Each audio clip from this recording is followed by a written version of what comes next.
Hello everyone, welcome to Shiny lifestyle. இன்றைக்கி நாங்கள் என்ன ரெசிபி பார்க்க போகிறோம்டா, எங்களோட ஊர் ஸ்பெஷல் நண்டு கறி எப்படி பண்ணுறது தான் நான் உங்களுக்கு சொல்லி காட்ட போகிறேன்.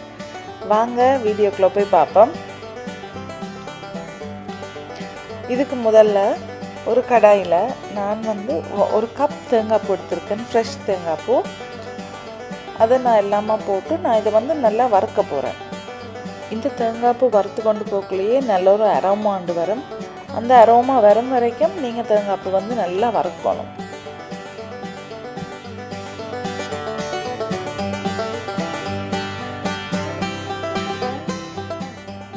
பாருங்கள், இப்போ இந்த ஸ்டேஜில் உங்களுக்கு அந்த ஸ்மெல் உங்களுக்கு ஃபீல் ஆகும்.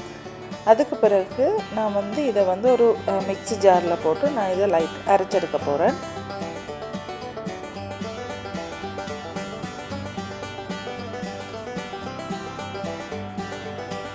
ஓகே, எல்லாத்தையும் போட்டாச்சு. இப்போ இதை நம்ம அரைச்செடுப்போம்.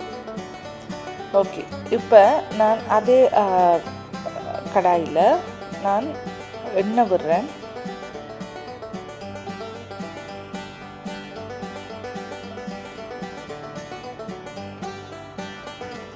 எண்ணெய் சூடான பிறகு சின்ன சீரகம் 1 டீஸ்பூன் போடுறேன். அதுக்கு பிறகு வெந்தயம் கணக்கு போட தேவையில்ல, ஒரு 1/2 டீஸ்பூன் போட்டால் காணும். அதுக்கு பிறகு நான் ஒரு வெங்காயத்தை சின்ன சின்ன துண்டாக வெட்டி எடுத்துருக்கேன், நான் அதையும் போடுறேன். அதுக்கு பிறகு கருவேப்பிலை, பச்சை மிளகா நான் 2 பச்சை மிளகா எடுத்துருக்கேன். நீங்கள் உங்களுக்கு காரத்துக்கு ஏற்ற மாதிரி நீங்கள் பச்சை மிளகா கூட்டி குறைக்கலாம். அதுக்கு பிறகு மஞ்சத்தூள்,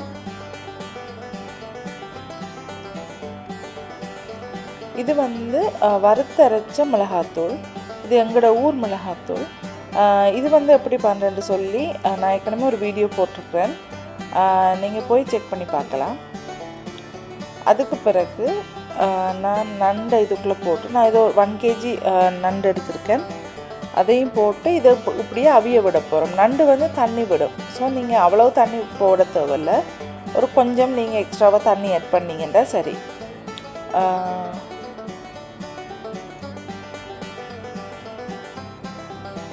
அதுக்கு பிறகு இதுக்கு தேவையான அளவு உப்பு போட்டு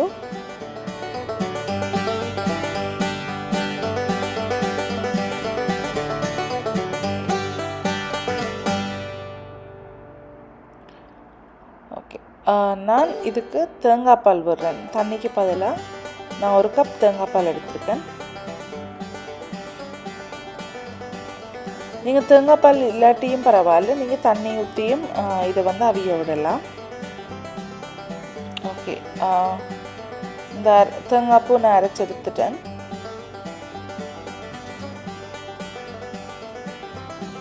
மூடி இந்த நண்டு அவியும் வரைக்கும் மூடி போட்டு வைங்க.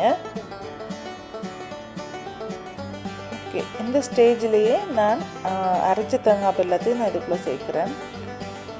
நண்டு பாருங்கள் குக் ஆகிட்டு.